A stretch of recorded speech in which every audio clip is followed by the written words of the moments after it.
Η παγκόσμια ναυτική ιστορία αρχίζει το 480 π.Χ. με την αυμαχία της Σαλαμίνας.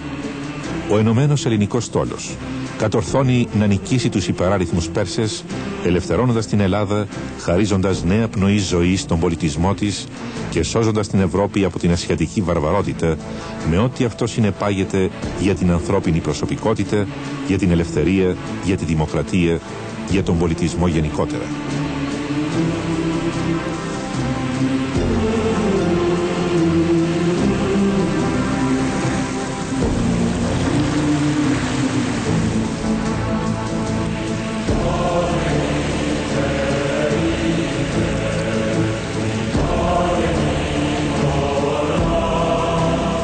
Με την πάροδο των αιώνων, το Αιγαίο και η Ανατολική Μεσόγειος εξελίσσονται σε θάλασσες του ελληνισμού.